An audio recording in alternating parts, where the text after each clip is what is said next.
नमस्कार, 6 PM special bulletin लेकर हम हाजिर हैं। आज सबसे पहले हम जो खबर आपको दिखाएंगे वो खबर देखकर आपके रोंगटे खड़े हो जाएंगे। ये खबर है पंजाब की।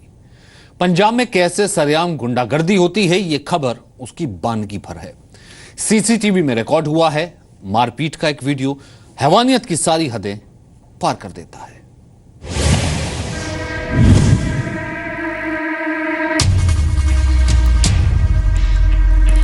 ये सीसीटीवी फुटेज पंजाब में जंगल राज की गवाही देने जा रही है। अगर आप कमजोर दिल वाले हैं तो ये खबर ना देखें।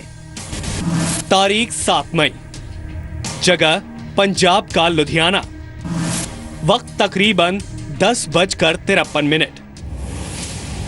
एक दुकान में आराम से बैठे इस शख्स को पता नहीं था कि अगले पल उसके साथ क्या होने जा रहा है। अचानक 3 लोग इस दुकान में दाखिल होते हैं। इससे पहले कोई बातचीत होती, कोई जिरह होती, कोई सफाई दी जाती, इस शख्स पर धारदार हथियार से हमला शुरू हो गया। बेरहमी की इंतहा देखिए कैसे ये बदमाश बिना किसी खौफ के कैसे हमला कर रहे हैं। देखिए कैसे इन बदमाशों का गुस्सा इस शख्स पर फूटा और ये शख्स वहीं अचेत हो गया।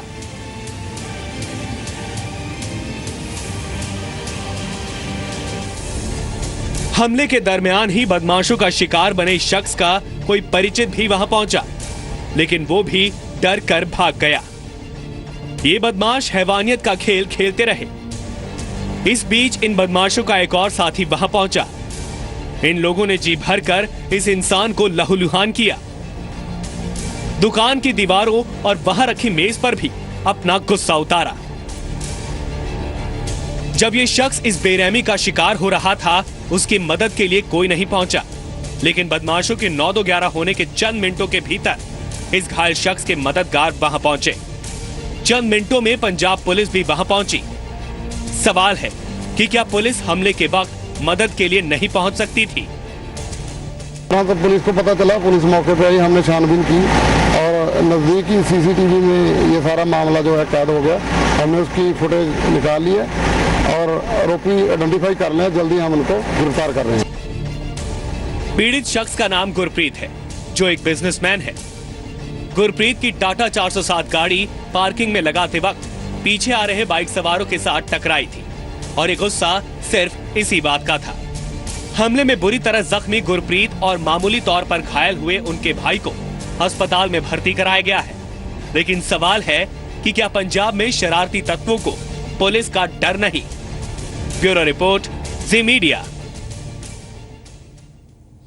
अगली खबर भी कोई कम चिढ़ाने वाली नहीं है, यह भी कानून को मुंह चिढ़ा रही है।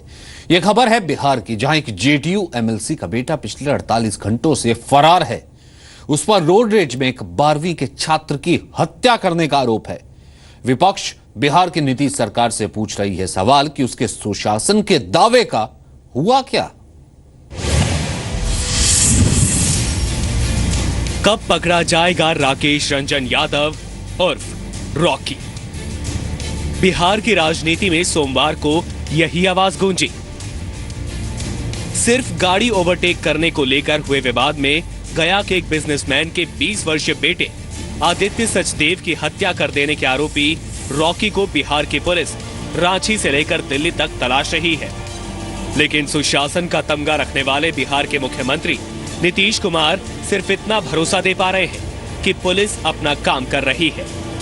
पुलिस अपना काम कर रही है। पुलिस को जो भी हमारे यहाँ इन्वेस्टिगेशन के मामले में पुलिस को पूरी आज़ादी है और पुलिस बहुत तेजी से अनुसंधान कर रही है। एसआईटी गठन कर दी गई है, इसलिए त्वरित कार्रवाई। रॉकी के पिता बिंदेश्वरी यादव और बिंदी यादव का दावा है कि उनका बेटा निर्दोष है। वो कह चुके हैं कि रॉकी ने सेल्फ डिफेंस में गोली दागी। करेगा 100% करेगा। अच्छा, ये भी बात चल रही है कि मनोरमा देवी और आप लोग का कि आप लोगों ने उसे बचाने की कोशिश की। नहीं, सब कोई बातें नहीं है। इस मामले में पुलिस को गुमराह करने के आरोप में गिरफ्तार हुए बिंदी यादव और हत्याकांड के एक और आरोपी राजेश यादव को गया की अदालत ने 14 दिनों के लिए जेल भेज दिया है। राजेश रॉकी की एमएलसी मां मनोरमा देवी का बॉडीगार्ड है। मनोरमा देवी जेडीयू से एमएलसी हैं।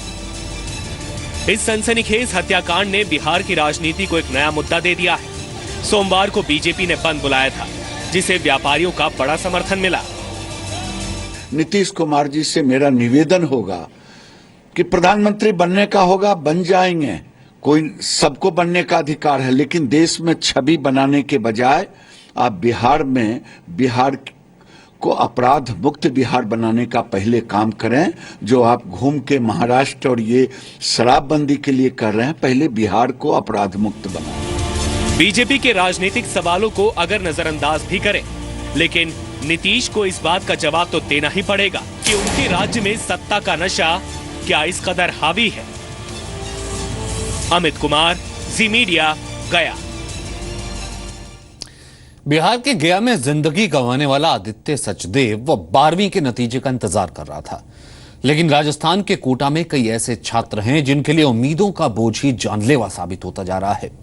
हम बात कर रहे हैं कोटा में इंजीनियरिंग और मेडिकल की कोचिंग करने वाले छात्रों की, जिनकी सुसाइड की खबरें पूरे देश को परेशान कर रही हैं। राजस्थान का कोटा, जो कभी जिंदगी को जवां होते देख रहे युवाओं के सपनों का शहर था, अब वही शहर इन युवाओं का सबसे बड़ा दुश्मन बन गया है। इंजीनियरिंग और मेडिकल प्रवेश परीक्षाओं के इस हब में अब किशोर से बालिग हो रहे युवाओं के सपनों की मौत हो रही है। रविवार को जब कोटा के ऐसे ही दो छात्रों, केशव मीणा उर्फ मोनू और अविनाश मीणा की सुसाइड की खबर आई, तो पूरे देश ने सवाल पूछा, आखिर माँ बाप, समाज और खुद की उम्मीदों के पहाड़ के नीचे दबकर हमारे देश के युवा कब तक जिंदगी गंवाते रहेंगे? आखिर कोटा में सपनों की मौत क्यों? केशव और अविनाश की मौत से पहले अप्रैल के आखिरी हफ्ते में कीर्ति त्रिपाठी नाम की एक छात्रा ने सुसाइड किया था। सवाल है कि सपनों की ऐसी मौत पर क्या समाज, क्या सरकार दहलती नहीं है? सुसाइड लेटर्स की तरफ जाते हैं तो उसमें बड़ी छोटी छोटी सी बातें आती हैं। पेरेंट्स का भी इसमें काफ़ी वो है, हर पेरेंट्स की ओवर एक्सपेक्टेशंस हैं। समाज के लिए ये एक लेसन के रूप में है कि बच्चे को थोड़ा कंफर्ट जोन में रखें। हम शिक्षा कौन सी ला रहे हैं, क्या पढ़ाना चाहते हैं, क्या बनाना चाहते हैं, ये हमें सोचना पड़ेगा। कोटा में इंजीनियरिंग या मेडिकल की कोचिंग करने आए 82 छात्र छात्राओं ने पिछले 5 सालों में खुदकुशी की है। पिछले साल भी युवाओं की खुदकुशी का आंकड़ा 19 था। इस साल भी अब तक 8 छात्र छात्राएं अपनी जान दे चुके हैं। इन मौतों के मद्देनजर हाल ही में कोटा के जिला कलेक्टर रवि कुमार सुरपुर ने कोचिंग कर रहे कोटा के 1.5 लाख युवाओं के माता पिता को भावनात्मक चिट्ठी लिखी थी और युवाओं पर दबाव न डालने की अपील की थी। लेकिन क्या सपनों के सौदागर कोचिंग संस्थाओं पर भी नकेल नहीं कसी जानी चाहिए? मंशु मित्तल, जी मीडिया, कोटा।